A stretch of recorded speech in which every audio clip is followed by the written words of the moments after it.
Hello, Summer Explorers.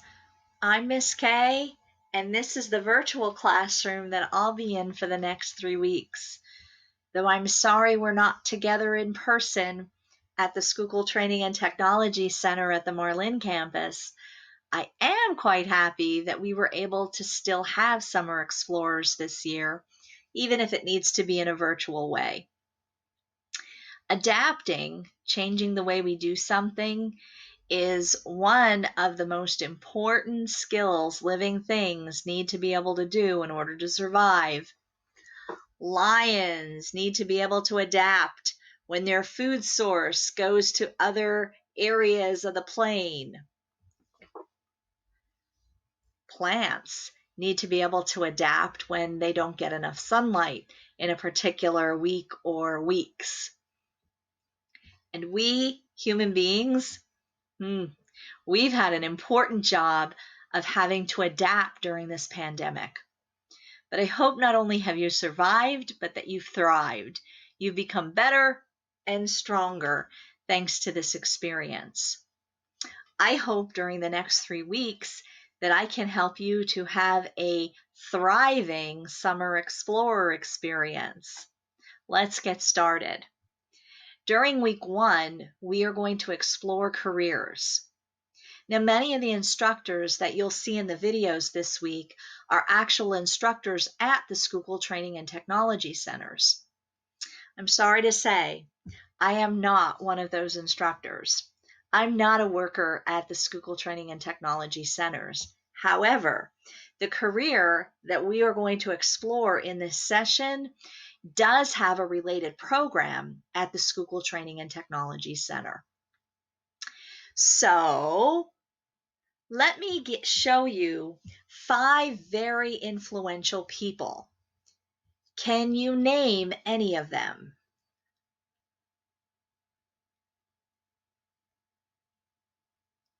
Anyone?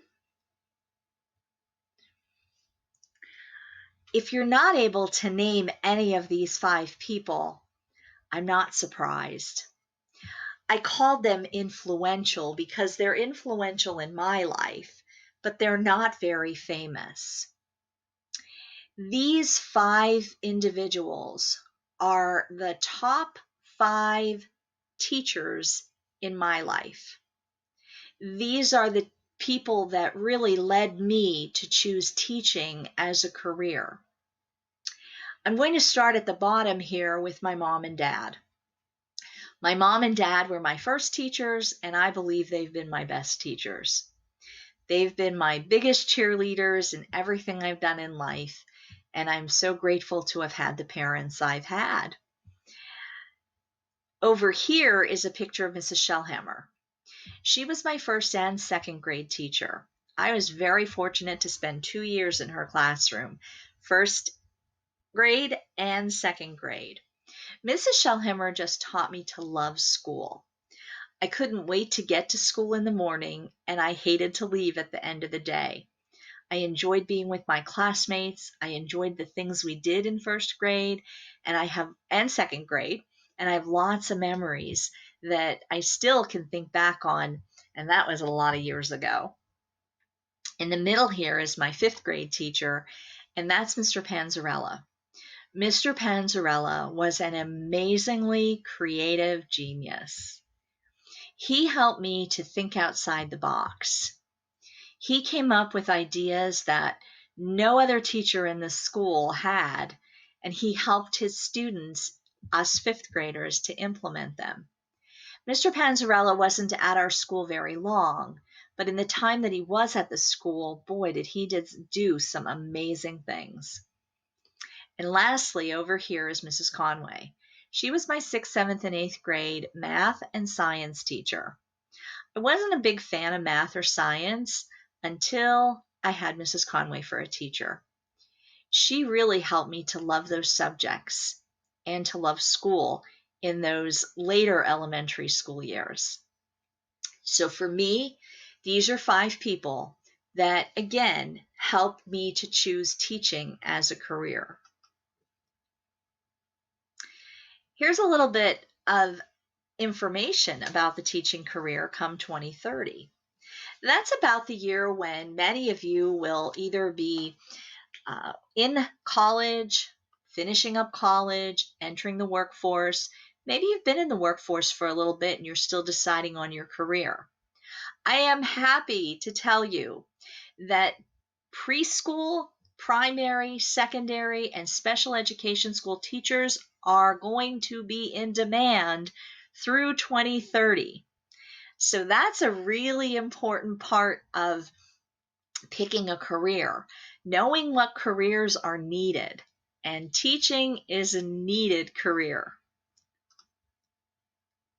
So, how do you become a teacher? I'm going to use 3 slides to help break down how you become a teacher.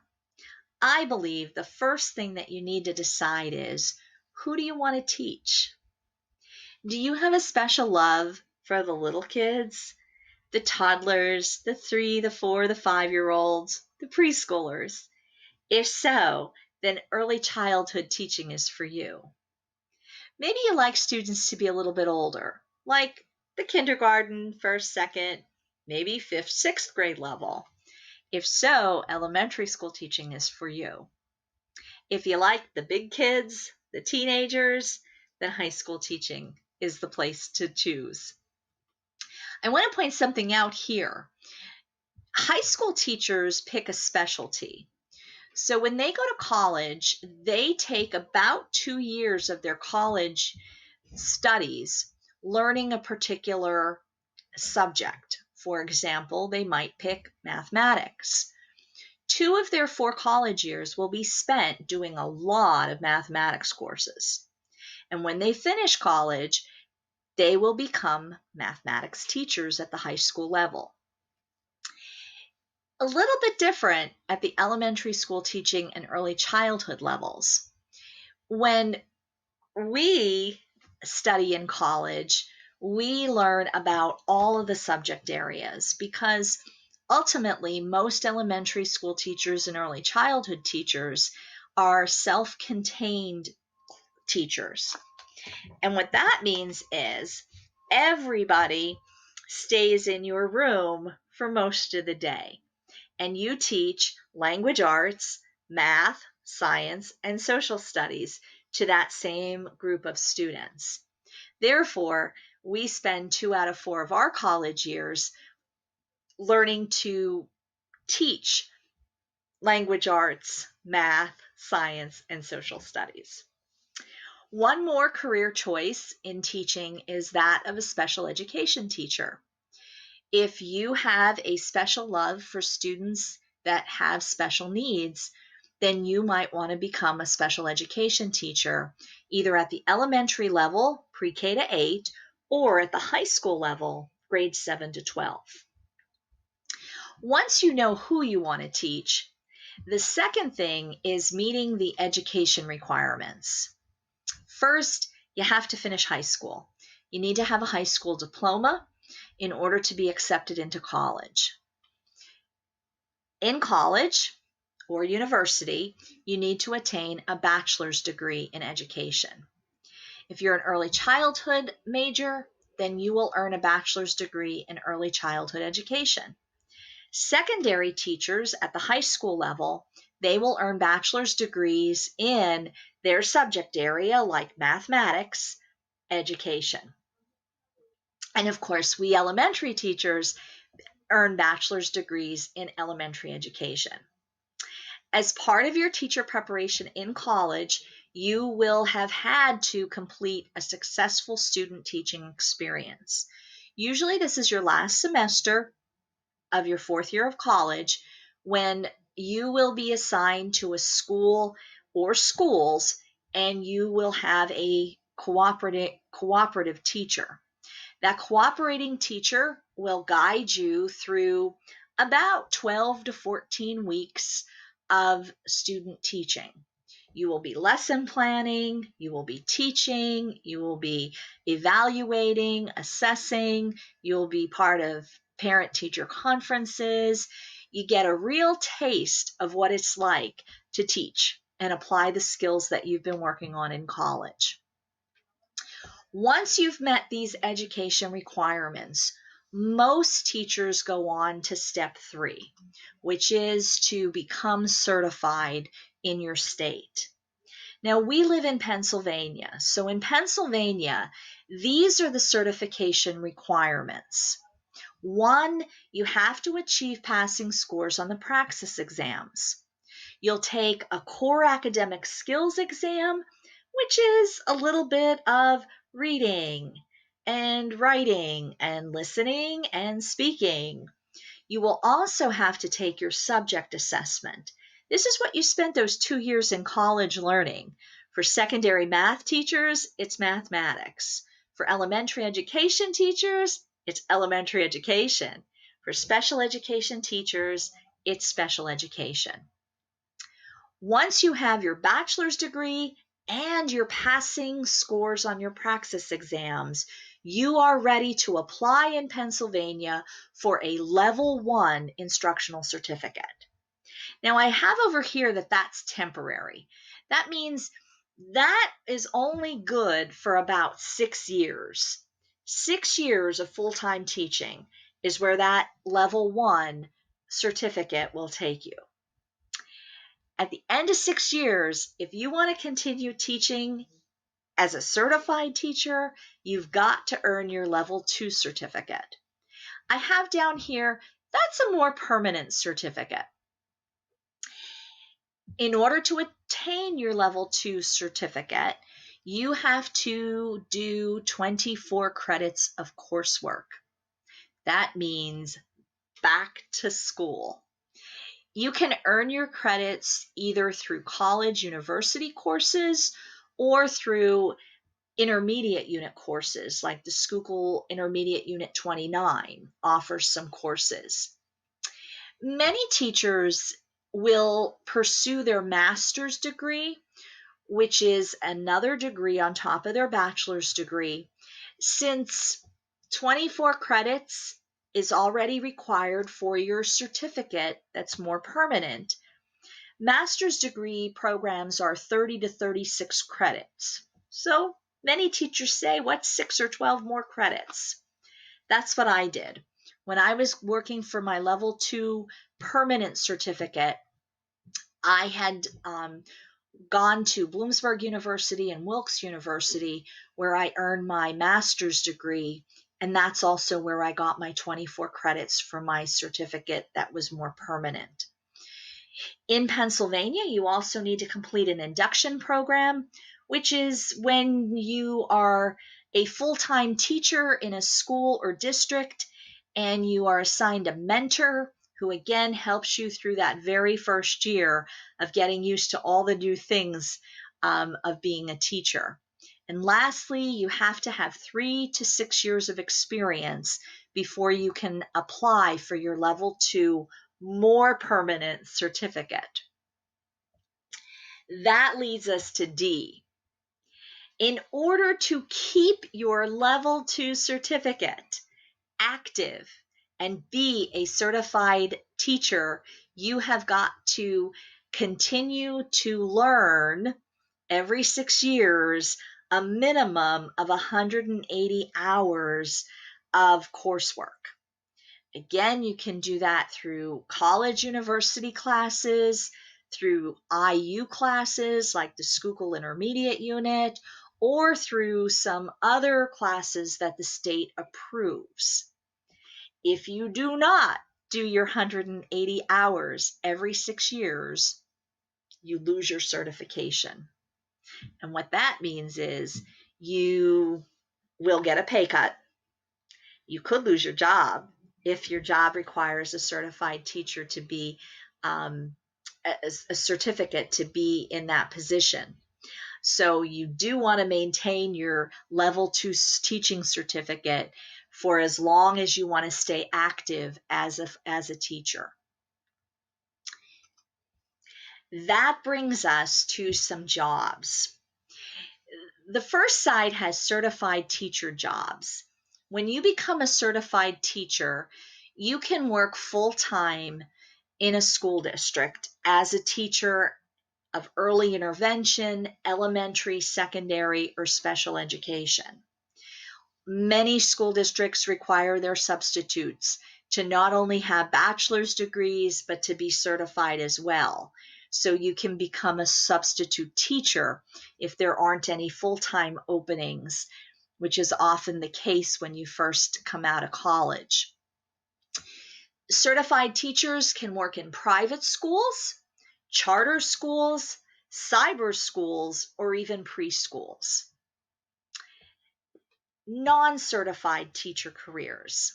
These are people who might have bachelor degrees in education but have not become certified.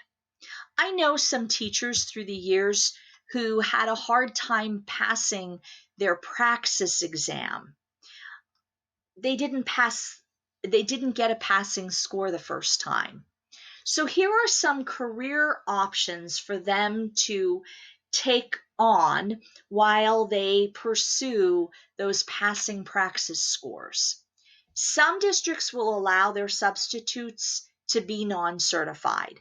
They have to have their bachelor's degree in education, but some districts may allow them to be substitutes.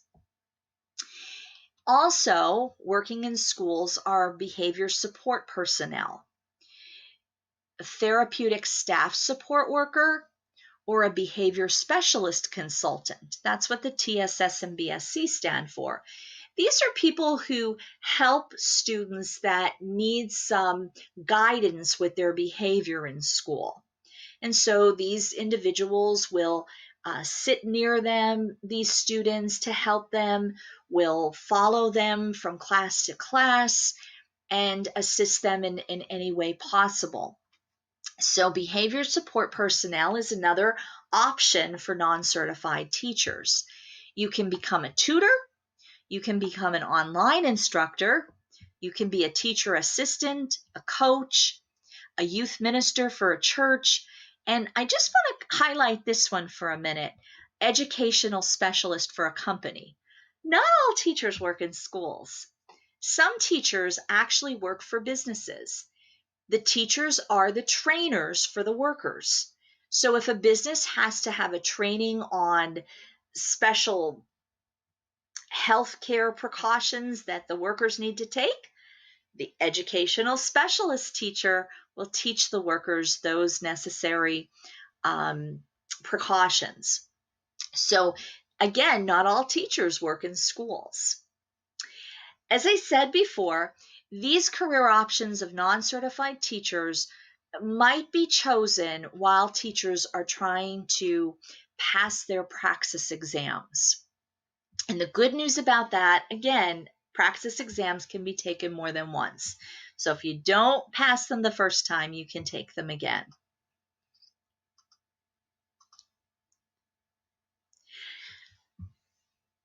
Many teachers remain teachers during their teaching career. They may change grade levels, but they remain teachers. However, if you'd like to advance your teaching career, you can earn additional certifications, like principal certification. Many principals in our schools were first teachers. They spent some years teaching in the classroom and then decided to advance their career and earn another certificate called their principal's certificate. And now they're principals. Reading specialists, guidance counselors, school psychologists. Here in Northeastern Pennsylvania, ESL, which stands for English as a Second Language, that certification is very useful. Some teachers become supervisors in their districts or instructional coaches. So there are some ways to branch out in teaching if you so choose once you earn your teaching degree. What's a teacher's work schedule? Well, this shouldn't surprise any of you because you're used to a teacher's work schedule because it's pretty much the same as a student work schedule. Though some states have a year-round schooling schedule. I know of some in North Carolina, South Carolina, and California that actually have their teachers and students going to school throughout the whole year Pennsylvania does not have that year-round schooling schedule presently. It's a district by district decision usually, so some Pennsylvania districts have tried it, but here in Northeast PA, I'm not aware of any school districts that have year-round schooling for their entire population of students. So, in Pennsylvania, teachers usually are required to work about 190 days a school year. It might not be exactly 90, it might be 184, it might be 187, but somewhere between 180 and 190 is the amount of school days that a teacher is expected to work. That brings us to having a lot of June, all of July, and most of August off and free from school. I want to remind you about two things though. First, teachers put many additional hours in at night and on weekends, grading student work, planning instruction, even communicating with students and parents. Also, teachers have to maintain their level 2 certification if they want to be a certified teacher in PA. So the summertime is used for them to do their coursework and accumulate those 180 hours. What's the pay or the salary? In Pennsylvania, for a first year teacher, on the non-certified level, teachers earn about $21,000 a year. Certified teachers, their first full-time year of teaching, earn about $35,000 a year. Now, again, those are just general averages. Some might make a little more, some might make a little less. But the one important difference that I'd like to point out, non-certified teachers and certified teachers, that's a huge difference in the amount of salary, the amount of money that's made. That's why lots of teachers will end up becoming certified because they want to earn a higher wage as a certified teacher. Now, I think this next cartoon speaks to salary. Peppermint Patty asks, I wonder what teachers make. And Charlie Brown could have said, oh, about or $35,000 if you are. But Charlie Brown has a better answer, in my opinion. He says, a difference. Peppermint Patty, they make a difference. And I think this is a big, big, big idea that you can take away not just from this webinar, but from all of the career webinars. It's not really about the money. It's about the difference that you make in people's lives. Whether that difference is made in the lives of children because you're a teacher, or in the lives of people who need their car fixed to get back on the road so they can get to work, and you're an automotive mechanic. Regardless of salary, it's the difference that we make that really brings us the greatest satisfaction and fulfillment in our careers. I began our presentation with some not so famous teachers. I'd like to end my webinar with some famous teachers. This is a statue of Jim Henson, and Jim Henson created the Muppets, and Kermit the Frog is one of those Muppets. And here's Jim Henson's take on education. He said, kids don't remember what you try to teach them, they remember what you are. And for me, that's absolutely true when I look at Mrs. Shellhammer, Mr. Panzarella, and Mrs. Conway. I don't remember a lot of the lessons, but I remember who they were as teachers. Maria Montessori She has had a big influence on early childhood education. Many of the practices that teachers use today come from Maria Montessori's way of thinking. And so here's what Maria Montessori has to say about education. The greatest sign of success for a teacher is to be able to say, the children are now working as if I did not exist. And truly, for teachers that have taught well, when we can walk away from students and not have to be near them, guiding them, doing their math problems, or answering their science questions, or reading the words in their reader, when they can do that on their own, that is the greatest sign of our success. We did what we were supposed to do when our students can do it without us being near them. Albert Einstein. Albert Einstein had a very difficult time in the education system. He had a hard time in school. Brilliant! And he was a student that had a difficult schooling. Albert Einstein had a lot to say about teaching and education. And he says, education is not the learning of facts, but it's the training of the mind to think. So sometimes when your teachers are asking you to do things in math or in English language arts and writing or science or social studies, and you might say, why are we learning this? They might just be trying to train your mind to think.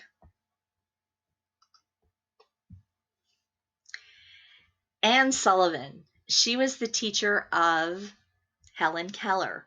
Helen Keller was a girl who was born blind. Now we know how much we rely on our eyes to do our lessons. Anne Sullivan had to find a way to educate Helen Keller without Helen being able to see. And this is what Anne Sullivan says. My heart is singing for joy this morning. A miracle has happened.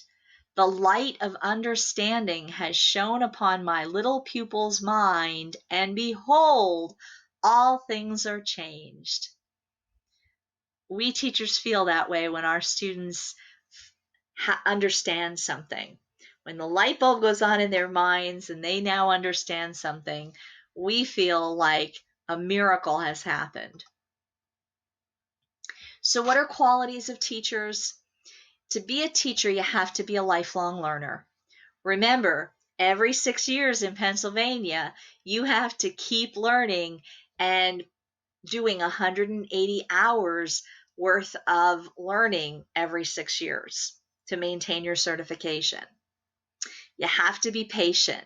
Not all students learn what you're teaching them the first time.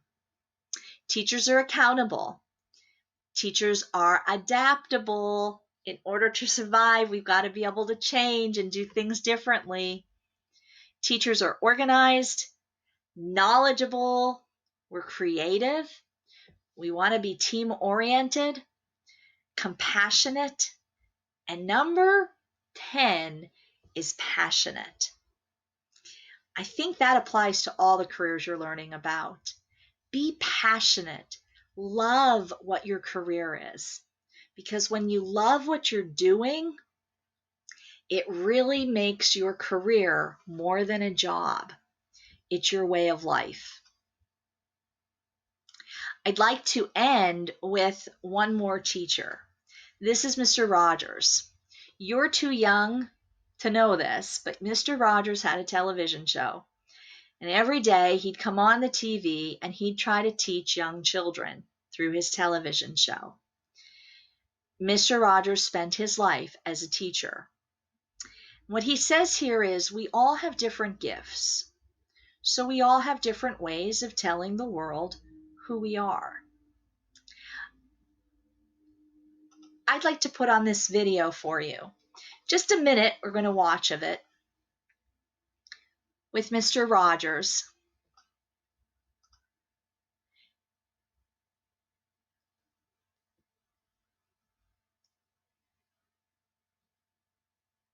How did you link it in your mind to education so quickly? Was education something that was very dear to you at that point? I think it always has been. I always loved my teachers. Especially the teacher. For instance, when I was a senior in high school, a friend of mine taught me to fly in a little Piper Cub. And he was so enthusiastic about flying. I know that's why I wanted to learn. And the best teacher in the world is somebody who loves what he or she does and just loves it in front of you. When I was working in the master's program of child development,